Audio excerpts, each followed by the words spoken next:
programme découle d'une initiative qui cherche à partager cette expérience avec les pays du voisinage de l'Europe. Et donc, en Algérie, j'étais très content d'apprendre que ce programme a été sollicité et en train d'être mis en œuvre. Donc ce programme est initié depuis 2 ans et va se terminer en 2019, encore une année, et vise à développer, à promouvoir un développement territorial, c'est-à-dire à développer des activités dans les domaines de l'agriculture, de l'artisanat et du tourisme au bénéfice des populations rurales. L'objectif final, c'est de maintenir les populations en activité dans ces zones-là, en leur donnant du travail, en leur facilitant l'accès à l'emploi.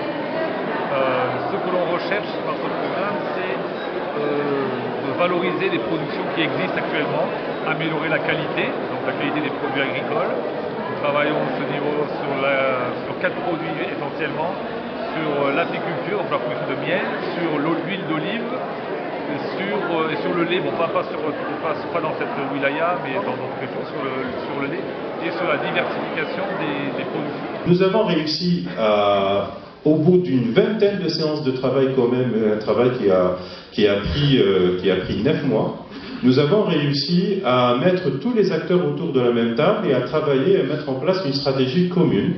Donc ils ont abouti aussi par la création d'une nouvelle association, l'association des producteurs d'huile d'olive, qui implique autant les triturateurs que les producteurs. Et ils ont développé eux-mêmes un cahier de charges de labellisation, vous voyez ici le logo, de cette huile d'olive, où ils ont travaillé sur les caractéristiques techniques et sur les différentes spécificités qui caractérisent l'huile d'olive locale. Donc, être à l'écoute de la base me paraît très important et j'ai voulu quelque part donner ce signal en me rendant moi-même sur le terrain d'une des wilayas où le projet est mis en œuvre. Et je constate avec plaisir et avec fierté que les gens sont au rendez-vous. Ils s'intéressent, ils ont des idées, ils en veulent. Et c'est toujours gratifiant de penser qu'on peut être associé à ce genre de développement. L'autre enjeu, peut-être encore plus compliqué, c'est d'assurer l'intersectorialité, parce que c'est très bien de développer des activités économiques sur la base de subventions, de projets pilotes. Et ensuite, il faut que les réalités économiques prennent le pas, que ces activités puissent se financer, donc l'accès au capital, la formation des ressources humaines. Tout ceci sont des enjeux très importants et il faut qu'elles aient une certaine convergence en temps et en lieu, donc temporel et spatial, ce que nous appelons l'approche territoriale, pour que tout ceci prenne en mayonnaise et que ça puisse vraiment prendre son essor. Et je crois que ça, c'est un défi très important dans n'importe quelle administration ou système administratif. Ce que nous cherchons, c'est d'améliorer la qualité et d'améliorer la commercialisation de ces produits en appuyant les groupements de producteurs sur la transformation des produits, sur la commercialisation et sur leur organisation. Nous avons eu de bons exemples et on voudrait partager ce que nous avons appris de cela avec nos amis algériens. Normalement, en 2019, on va rentrer dans la phase formation.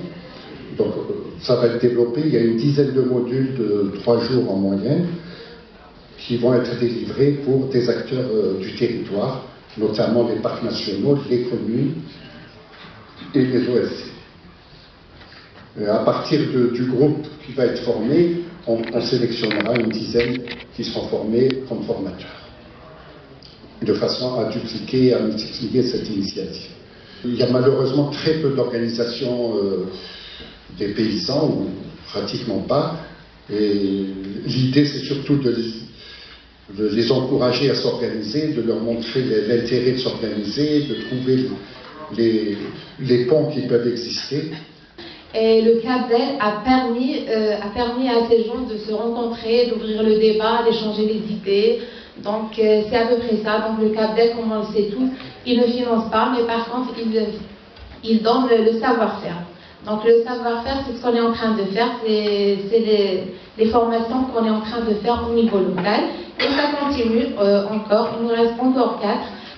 Femme en Communication est une association nationale créée en mars 1995. Elle a comme objectif principal le renforcement, le développement et la promotion de la femme. Des outils de communication afin d'améliorer leur travail et leurs compétences et d'avoir l'information, de bien l'utiliser afin de mieux produire et vendre. Pour les perspectives, en 2019, donc notre programme va continuer. Ça sera une année très chargée. Peut-être même on va mettre les bouchées doubles pour essayer un peu de finir, atteindre nos objectifs. Donc on continuera à accompagner les conseillers de développement des territoires avec des formations à action. Et ces conseillers qu'on a formés, ils vont eux-mêmes travailler sur des axes, sur des enjeux ou des besoins qui ont été exprimés par les porteurs de projets locaux qu'on a identifiés dans le cadre de notre programme. Donc les conseillers vont déjà, à partir de 2019, commencer déjà à accompagner les porteurs de projets qu'on a identifiés dans le programme et ils seront appuyés pour ça par des experts du programme Papanda.